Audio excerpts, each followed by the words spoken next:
Capítulo I. El hijo del jefe Ramfis Domínguez Trujillo nació un día caluroso en la isla de Santo Domingo, en una mansión adornada con mármoles italianos, lámparas traídas desde Francia y muebles tallados a mano por artesanos españoles. Corría la década de 1920, y para entonces, su padre, Rafael Leónidas Trujillo Molina, ya había tejido las redes de poder que convertirían a la República Dominicana en su feudo personal durante más de 30 años. El nacimiento de Ramfis no fue un simple hecho familiar, era un acontecimiento de Estado. La llegada de un hijo varón al seno del dictador se convirtió en motivo de celebraciones oficiales, desfiles y fuegos artificiales que iluminaron el cielo de Ciudad Trujillo, nombre que había impuesto Rafael Trujillo a la capital en honor a sí mismo. Desde que abrió los ojos, Ramfis fue consciente, o al menos le hicieron sentir, que no era un niño cualquiera. Su cuna estaba vigilada por soldados.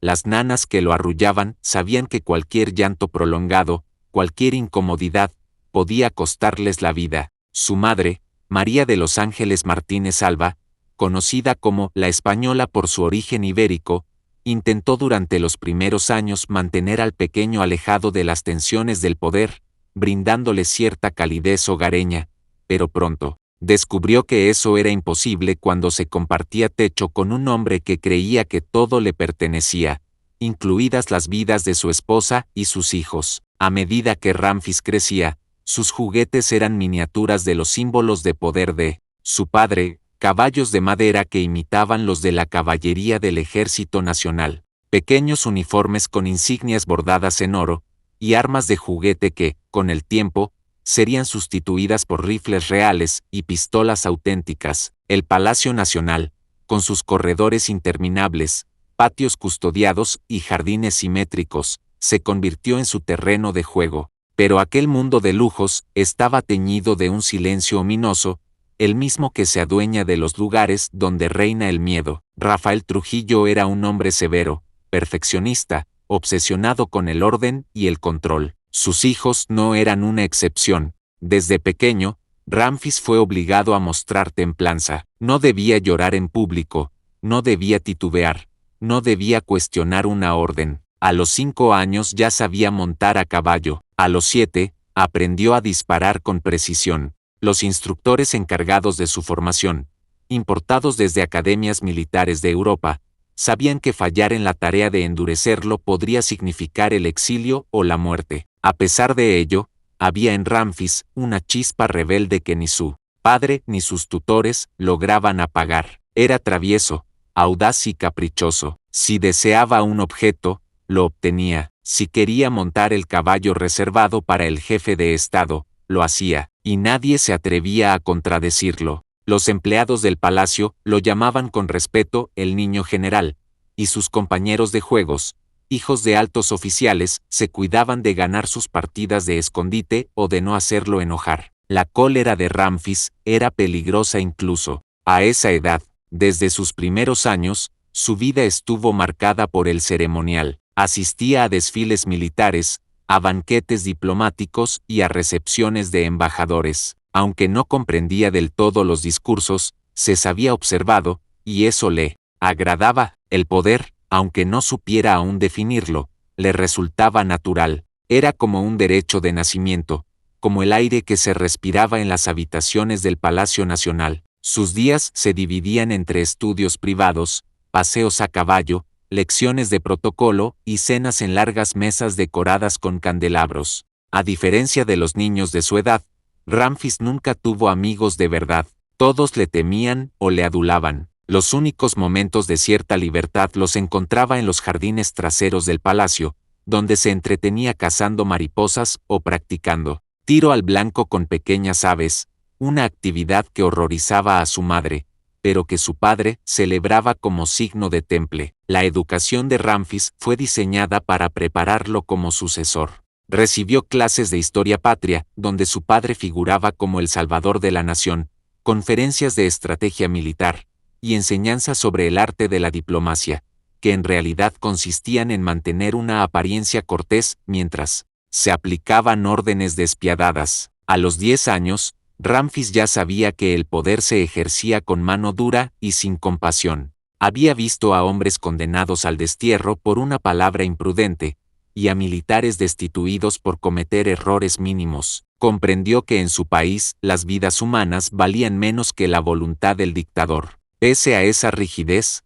Ramfis desarrolló una admiración incondicional por su padre. Lo consideraba un titán, un hombre invencible que controlaba todo, desde la cosecha de caña de azúcar hasta los nombramientos eclesiásticos. Esa idolatría se mezclaba con el miedo, pues también había sido testigo de sus estallidos de ira, sus castigos despiadados y las leyendas que circulaban en los corredores del poder sobre hombres que desaparecían sin dejar rastro tras ofenderlo. Para Rafael Trujillo, la debilidad era el mayor de los pecados. Por eso, cuando Ramfis se enfermó gravemente a los 11 años, víctima de una infección pulmonar, su padre no permitió muestras de compasión, prohibió las lágrimas y ordenó que el niño debía recuperarse sin mostrar signos de fragilidad.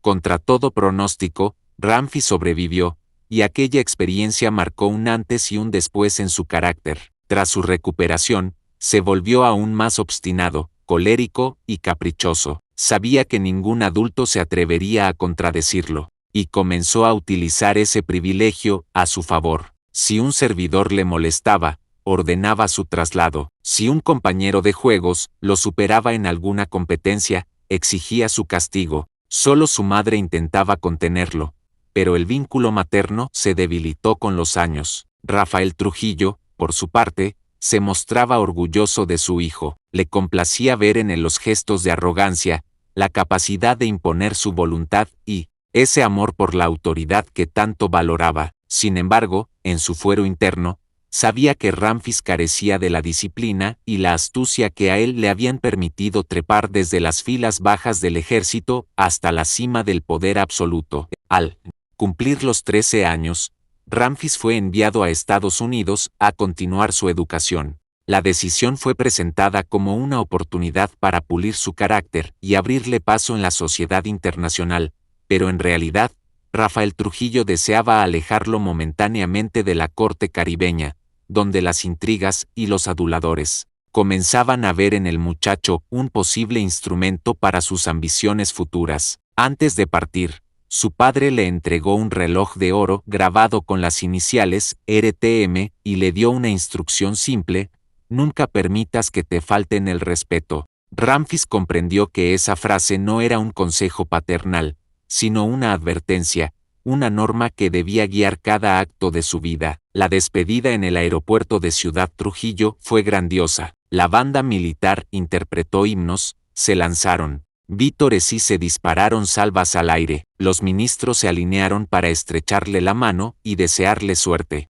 Ramfis partió sabiendo que, pese a la distancia, seguía siendo el hijo del hombre más poderoso de la isla. Lo que nadie imaginaba entonces era que, lejos de moderarse, en suelo extranjero, Ramfis descubriría nuevos excesos, nuevas formas de imponer su voluntad, y que aquella semilla de despotismo que su padre había sembrado en su carácter germinaría en formas aún más peligrosas y autodestructivas. La vida del heredero del dictador apenas comenzaba. El niño que había crecido entre bayonetas, estatuas de su padre y banderas ondeantes, estaba a punto de enfrentarse a un mundo donde, aunque su apellido seguía abriendo puertas, las consecuencias de sus actos ya no serían tan fáciles de borrar. Y así, Ramfis Trujillo se adentró en la adolescencia, arrastrando consigo la pesada herencia de un apellido que, en su país, valía más que cualquier documento oficial, pero que también llevaba consigo el olor de la sangre y el miedo.